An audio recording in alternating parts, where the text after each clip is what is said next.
tallest place in the woods. We dropped Amber's notebook in it. And now I'm worried that Amber's drawings might be alive. His name is Dave. No way. His name is Dave? Tony, welcome to the Great Big Live Assembly. There are children around the UK. I think they might recognize your voice. Can you just introduce yourself? Hey guys, I'm Tony Hale, and yeah, I played Fear in Inside Out 2 and Forky in Toy Story 4. Your new film has been described as Inside Out meets Jurassic Park. Tell us why it might be particularly useful as we're thinking about mental health. This movie, Sketch, is a movie that I've been working on for a long time, and it just came out. And it's so fun. It's such a fun movie, but really it deals with kind of how we have big feelings. And the girl who plays my daughter in the movie, she's going through something and she draws out her feelings.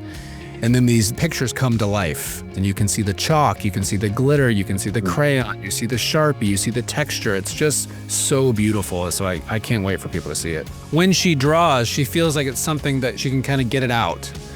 And I remember when I was a kid, I was kind of afraid to talk to somebody about the feelings I was having. I didn't really know what to do with those.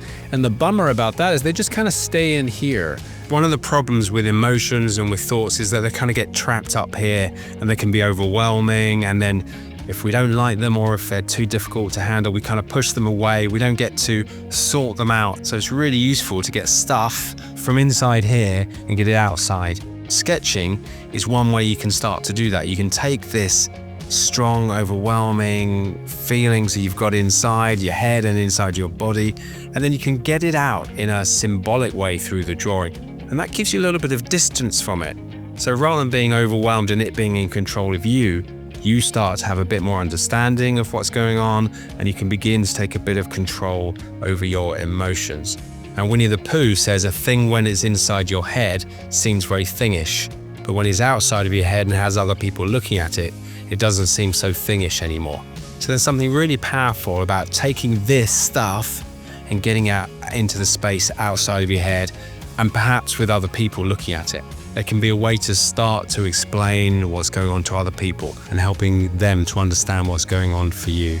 It really encourages me because we run something called the No Place Like Home Art and Poetry Competition. And it's trying to help children empathize with the 43 million children who've had to leave their homes because of war and terror and either move to another part of their own country or to cross a border and move to a new country. Yeah, I think it's a great idea, Chris, because the ability to stop and consider what life is like for someone else is a really important life skill. It helps you in all sorts of ways. And increasingly, I think people, they're very good at saying what things are like for them. They're less good at stopping and thinking what things are like for someone else. So what you're suggesting here is that it provides someone the motivation to stop and think about someone else. There's something important going on in these movies that they're good for children, but they're great for adults. Why do you think they're so impactful? I mean, I think it goes back to simple truths. You know, I know I can get very complicated in my thinking. I try to get very intellectual or whatever, but it's like, man, it's those simple truths that hit the heart.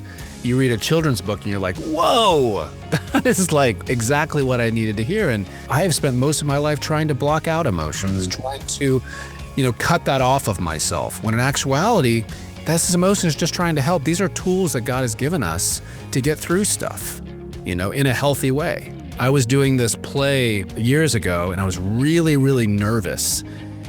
And I remember this one person told me, he said, hey, when that happens, turn to the fear inside of you and be like, hey, thanks for being here. I know you're trying to help. I'm going to go do the show and I'll, and it was just like, these emotions really are trying to help you. And sometimes they get a little extreme, but rather than trying to push them away, you kind of try to bring them in as friends a little more, Amber, you're incredibly creative. Here's the thing, life is all about balancing the good and the bad. If you don't carry the good with you too, then it's just gonna make the bad stronger.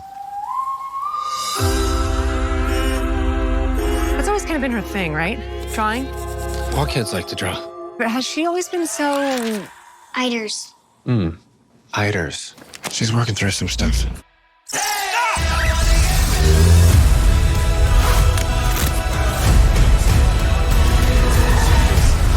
I saw an eyeball with legs. When do you see that? I know we're supposed to be scared of it, but it's kind of beautiful. Amber was the only one doing what we're supposed to be doing. Not running from the pain, but feeling it.